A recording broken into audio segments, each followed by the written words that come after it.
Hello, boys and girls. It's Mrs. Pecora back to read you another fabulous book. And today's fabulous book that we're going to read is an easy beginner chapter book, and it is called Barkus. It is written by Patricia McLaughlin, illustrated by Mark Boutavant. So sit back, relax, and enjoy as we read our new story today. Barkus, Book 1, by Patricia McLaughlin, illustrated by Mark Boutavant. So here's the table of contents, boys and girls. Barkus, Barkus sneaks, a bark in the dark, Barkus finds a baby, and the story. Barkus. On a windy day, my favorite uncle, Uncle Everton, knocked on our door. He wore a long plaid overcoat and a black wool cap. "I've brought you a present," he called. "Who's the present for?" I asked. "You, Nicky," roared Uncle Everton happily. Uncle Everton held a leash. At one end was Uncle Everton. At the other end was a very big brown dog. "Oh my," said my mother. "He's big," said my father. "His name is Barkus," said Uncle Everton. "I'll be traveling around the world. Barkus does not like to travel. He would rather stay with you." I patted Barkus. "Barkus is very smart," said Uncle Everton. "Smartest dog in the whole world." "Does he sit?" I asked. Barkus sat on my foot. "He likes you already," said Uncle Everton. "Does he do tricks?" I asked. "Yes," said Uncle Everton. "Many tricks. Jump, Barkus." Barkus jumped. "Whirl around," said Uncle Everton.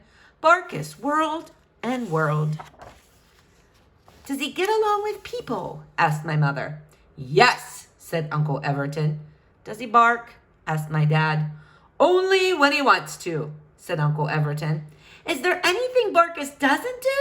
I asked. "Yes," said Uncle Everton. "Barkus doesn't bite."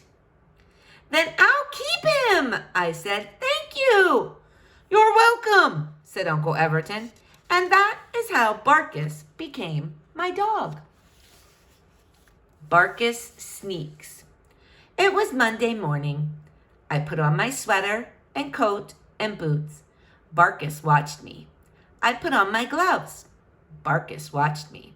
"Goodbye, Barkus. I'll see you after school." I patted him on the head. I went out the door. When I looked back, Barkus was watching through the window. I walked down Willow Street. There were leaves on the sidewalk, and my boots made a crunching sound in the leaves. Soon I heard another sound. I turned, but there were only green pine trees there. I began walking again. I heard the sound again. I turned, nothing. When I got to school, I opened the door. Barkus rushed in. Mr. Gregorian, my teacher, smiled. "Who is this, Nicky?" she asked. "My new dog, Barkus," I said. "He followed me to school. He is a sneak." "Is he friendly?" asked Mrs. Gregorian. "Yes," I said, "and he doesn't bite."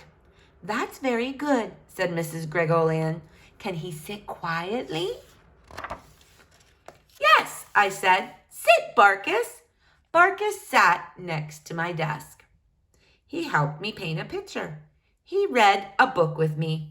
When Mrs. Gregorian wrote the letters D-O-G on the blackboard, Barkus barked. "I think Barkus knows his letters," Mrs. Gregorian said. "Maybe he will help us all learn to read." "Yes," said the children. And that is how Barkus became our class dog. A bark in the dark. A small package came in the mail. It was from Uncle Everton. It was 3 dog cookies with a red ribbon tied around them. And there was a note. "Dear Barkus, happy birthday." "It's your birthday," I said to Barkus. But Barkus was not paying attention. He was chewing on a cookie. "Maybe you can have a birthday party at school tomorrow," I said. But the next day, something happened. Snow! Lots of snow. No school today, Barkus, my mother said. Barkus and I went outside to play in the snow. We ran, we jumped, we ate snow.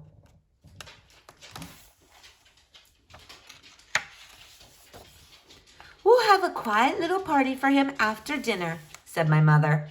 I don't think Barkus wants a quiet party, I said. I think he wants a noisy party. After dinner, we had a quiet birthday party for Barkus. He got a ball. He got a tug toy. Barkus rolled the ball. Barkus chewed the tug toy. But he looked sad. He stood in the window and looked out into the darkness. He looked for a long time. What's wrong, Barkus? I asked. Why are you sad? And then we heard it. A bark in the dark. Then 2 more barks. Woof, woof, bark, bark. When I opened the door, there were 3 dogs. His friends had come to the party. Barkus and his friends ran and jumped. They ate dog cookies. They whirled and twirled and swirled. They ate dog cookies. They yipped and pounced and bounced off the sofa and ate dog cookies. Barkus was happy. And that is how Barkus got a very noisy party. Barkus finds a baby. Spring had come and it was vacation. I was bored. Barkus was bored. Barkus needs something new and exciting, I said. I don't think Barkus needs something new and exciting, said my father. But he was wrong. One day, we saw Barkus coming down the street with something in his mouth. He was holding it very carefully. Barkus walked up the sidewalk and put it down on the porch. It meowed. It's a kitten, I said. It certainly is, said my mother. The kitten meowed again. My father brought a small saucer of water. The kitten lapped it up. I told you Barkus wanted something new and exciting, I said. You did, said my father, but this kitten probably belongs to someone. We'd better find out. My mother called the neighbors. My father put up signs asking if anyone was missing a kitten. Barkus and the kitten did everything together. When Barkus sat, his baby sat. When Barkus whirled and twirled, his baby whirled and twirled. When Barkus jumped up on the couch where he wasn't supposed to be, his baby jumped up on the couch where she wasn't supposed to be. At night, Barkus and his baby curled up together at the foot of my bed. Barkus and his baby were very happy. I hope no one calls, I said. The kitten is Barkus's baby. Barkus wagged his tail. My mother smiled. I hope no one calls too, she whispered to me.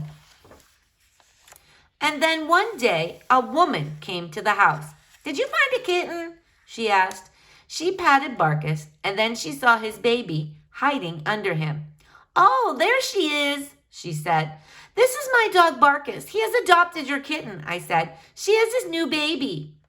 The woman smiled. Well, I'm glad to see she has a good home. I have 4 more kittens to find homes for, she said.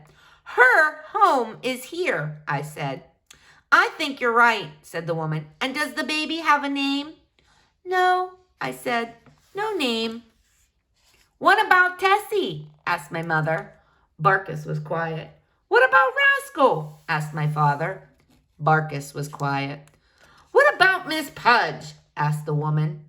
Barkus yawned. I guess we'll just have to call her Baby, I said. Barkus sat up and barked. Baby, I said. That's the name Barkus wants. Barkus barked again. Baby sat up and meowed. And that was how Baby came to have a name. The story. My father put up a tent in the backyard. What do you do in a tent? I asked. You eat snacks, you tell stories, and you sleep, said my father. Maybe I'll be afraid of the dark, I said. You'll have a flashlight, said my father. You will not be afraid of the dark. I packed snacks and sandwiches for me. I packed snacks for Barkus and Baby. I packed a carton of juice for me. I put out a bowl of water for Barkus and Baby.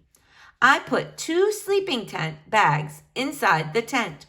1 for Barkus and Baby, 1 for me. Soon it was nighttime. I crawled into the tent.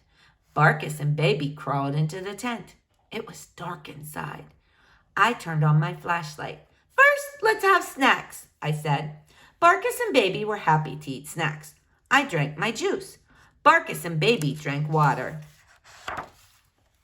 Now I will tell you the story of a boy named Hansel and a girl named Gretel who meet in a witch, I began.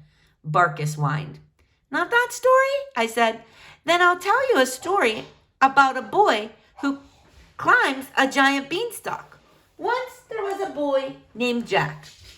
Barkus whined. "Not that story either?" I yawned. "I can only think of one more story to tell," I said. "Once upon a time, there was a favorite uncle named Uncle Everton. He brought me a present, and that present was Barkus." Barkus sat up and listened. Baby sat up and listened. Barkus went to school and the children loved him. The teacher, Mrs. Gregorian, loved Barkus too, and she and Barkus helped us learn how to read.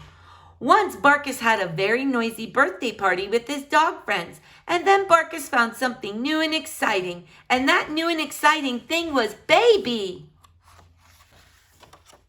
Barkus and Baby were very quiet. They lay down on their sleeping bags. Now Barkus and Baby live with us, and we are a very, very happy family. I shined the flashlight on Barkus and Baby. They were asleep. "The end," I whispered. I turned off the flashlight, and I was not afraid of the dark. The end. Boys and girls, I hope you loved this beginning chapter book about Barkus. Stay tuned to see what fabulous book we will read next. Have a great day.